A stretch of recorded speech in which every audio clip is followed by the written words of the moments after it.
Hi hello ನಮಸ್ತೆ. ಅನು ಅಡುಗೆ ಮನೆಗೆ ಸ್ವಾಗತ ಸುಸ್ವಾಗತ. ಇವತ್ತು ನಾನು ಮಾಡಿ ತೋರಿಸೋ ರೆಸಿಪಿ ನಿಮಗೆ ಮೆಣಸಿನಕಾಳಿನ ಕಷಾಯ. ಮೆಣಸಿನಕಾಳಿನ ಕಷಾಯನ ಇವತ್ತು ಮಾಡಿ ತೋರಿಸ್ತೀನಿ. ಕ್ಲೈಮೇಟ್ ಭಾಳ ಕೂಲಾಗಿದೆ, ಹಾಗಾಗಿ ಡೈಲಿ ಒಂದೊಂದು ಕಷಾಯವನ್ನು ನಾನು ಮಾಡ್ತಾಯಿದ್ದೀನಿ. ಅದನ್ನೇ ನಿಮಗೆ ಮಾಡಿ ತೋರಿಸ್ತಾ ಇರೋದು. 2 ಗ್ಲಾಸ್ ನೀರನ್ನು ಇಟ್ಕೊಳ್ತಾ ಇದ್ದೀನಿ. ಅದು ನೀರು ಕುದೀತಾ ಇರಬೇಕು. ಕುದೀತಾ ಇರುವಾಗ ನಾನು ಮೆಣಸಿನ ಪುಡಿಯನ್ನು ಮಾಡ್ಕೊಂಡು ಪೌಡ್ರನ್ನ ಮಾಡ್ಕೊಂಡಿದ್ದೀನಿ. ಮೆಣಸಿನಕಾಳನ್ನು ಪೌಡ್ರ್ ಮಾಡ್ಕೊಂಡಿದ್ದೀನಿ. ಶುಂಠಿ ಜಜ್ಜಿ ಇಟ್ಕೊಂಡಿದ್ದೀನಿ. ಸ್ವಲ್ಪ ಜೀರಿಗೆ, ಬೆಲ್ಲ, ಸ್ವಲ್ಪ ಅರಿಶಿಣ ಮತ್ತು ಒಂದು ಅರ್ಧ ಗ್ಲಾಸು ಹಾಲು ಇಟ್ಕೊಂಡಿದ್ದೀನಿ.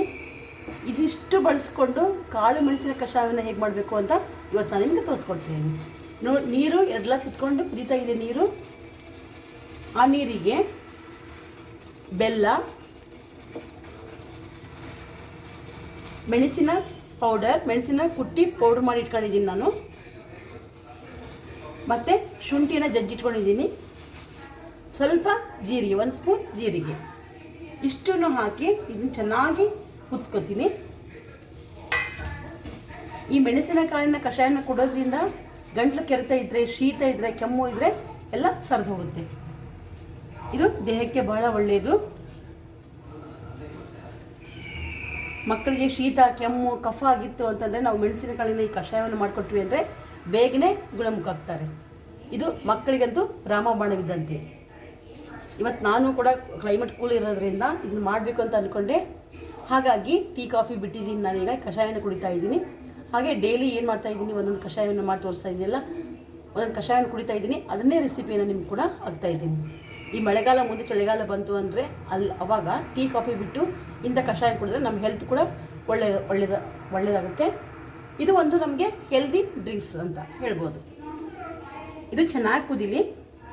2 ಗ್ಲಾಸ್ ನೀರಿಟ್ಟಿದ್ದೀನಿ. 1.5 ಗ್ಲಾಸ್ ಆಗೋ ತನಕ ನಾವು ಅದನ್ನ ಕುದಿಸ್ಬೇಕು. ಇದು ಹೇಗೆ ಚೆನ್ನಾಗಿ ಕುದಿಯುತ್ತೆ ಅಷ್ಟು ಚೆನ್ನಾಗಿ ಕಷಾಯ ನಮಗೆ ಕುಡಿಯೋಕ್ಕೆ ರೆಡಿ ಆಗುತ್ತೆ. ಹಾಗಾಗಿ ಕಷಾಯನ ಕುಡಿಯೋದ್ರಿಂದ ದೇಹಕ್ಕೆ ಒಳ್ಳೆಯದು. ನೀವು ಕೂಡ ಈ ರೆಸಿಪಿಯನ್ನು ಮನೆಯಲ್ಲಿ ಮಾಡ್ಕೊಳ್ಳಿ, ಕುಡೀರಿ. ದೇಹಕ್ಕೆ ಆಗಿರೋದ್ರಿಂದ ಇದನ್ನು ಕುಡಿದ್ರೆ ನಮ್ಮೊಂದು ಆರೋಗ್ಯ ಕೂಡ ಚೆನ್ನಾಗಿರುತ್ತೆ. ಹಾಗಾಗಿ ಈ ಕಷಾಯನ ಕೂಡ ನೀವು ಮನೆಯಲ್ಲಿ ಒಂದು ಸಾರಿ ಮಾಡಿಕೊಂಡು ಹೆಂಗಾಗಿದೆ, ಟೇಸ್ಟ್ ಆಗಿದೆಯಾ, ಏನಾಗಿದೆ ಅನ್ನೋದು ನಮಗೆ ಕಮೆಂಟ್ಸ್ ಮೂಲಕ ತಿಳಿಸ್ರಿ. ಈ ಕುದೀತಾ ಇದೆ ನೀರು, ಇದು ಸ್ವಲ್ಪ ಚೆನ್ನಾಗಿ ಕುದೀಲಿ. ಇನ್ನೊಂದು 2 ಮಿನಿಟ್ಸ್ ಚೆನ್ನಾಗಿ ಕುದೀಲಿ.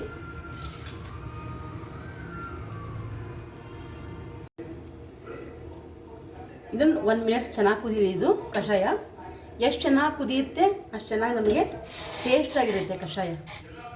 ಅದಕ್ಕೆ ಇದು ಸ್ವಲ್ಪ ಕುದೀಲಿ. ಸ್ವಲ್ಪ ಅರ್ಧ ಸ್ಪೂನ್ಗಿಂತ ಕಡಿಮೆ ನಾನು ಅರಿಶಿನ ಹಾಕ್ತಾಯಿದ್ದೀನಿ.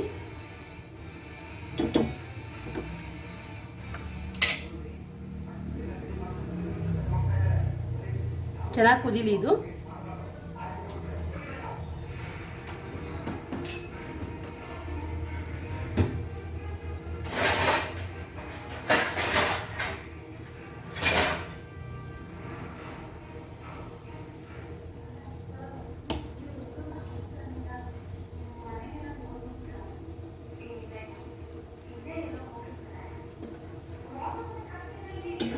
ಕಫ, ಕೆಮ್ಮು, ಗಂಟಲು ಕೆರೆತ ಎಲ್ಲವೂ ಇದಕ್ಕೆ ವಾಸಿಯಾಗುತ್ತೆ.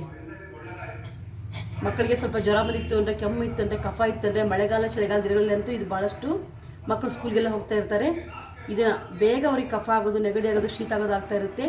ಸಾಯಂಕಾಲ ಬಂದ ತಕ್ಷಣ 1 ಗ್ಲಾಸ್ ತುಂಬಾ ಇದನ್ನು ಕಷಾಯ ಮಾಡಿಕೊಟ್ವಿ ಅಂತಂದರೆ ಮಕ್ಕಳಿಗೆ ಶೀತ, ಕೆಮ್ಮು, ಗಂಟಲು ಕೆರೆತ ಸರಿದೋಗುತ್ತೆ. ಇನ್ನು ಮಳೆಗಾಲ ಚಳಿಗಾಲ ಬಂದರೆ ಇದು ಒಂದು ರೀತಿ ಅಂದರೆ ಟೀ ಕಾಫಿ ಬದಲು ಇಂಥ ಕಷಾಯವನ್ನು ಒಂದೊಂದು ಸರಿ ಮಕ್ಕಳಿಗೆ ಮಾಡಿಕೊಟ್ವಿ ಅಂತಂದರೆ ಅಥವಾ ನಾವು ಕುಡಿದ್ರೆ ನಮ್ಮ ಹೆಲ್ತ್ ಒಳ್ಳೆಯದಾಗಿರುತ್ತೆ. ಇದು ಇನ್ನು ಸ್ವಲ್ಪ ಕುದೀಲಿ.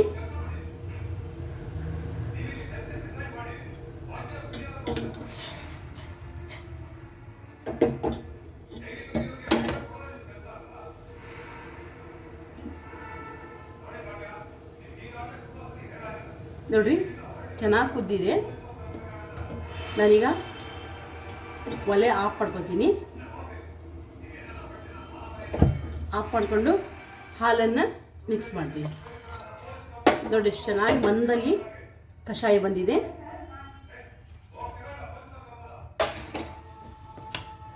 ಇದನ್ನು ಸರ್ವ್ ಮಾಡ್ತೀನಿ ಈಗ.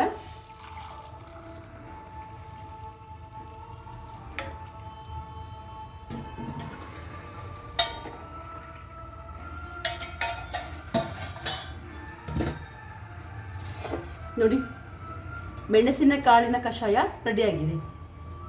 ಈ ರೀತಿಯಾಗಿ ನಿಮಗೂ ಕುಡಿಬೇಕು ಅನಿಸ್ತಂದ್ರೆ, ಟೇಸ್ಟ್ ಆಗಿತ್ತು, ಒಂದ್ಸರಿ ಮಾಡಿ ನೋಡಿ. ಟೇಸ್ಟ್ ಅನಿಸ್ತು ಅಂದರೆ ಲೈಕ್ ಮಾಡಿರಿ, ಶೇರ್ ಮಾಡಿ, ಸಬ್ಸ್ಕ್ರೈಬ್ ಆಗಿ, ಬೆಲ್ ಬಟನ್ ಒತ್ತಿ. Thank you.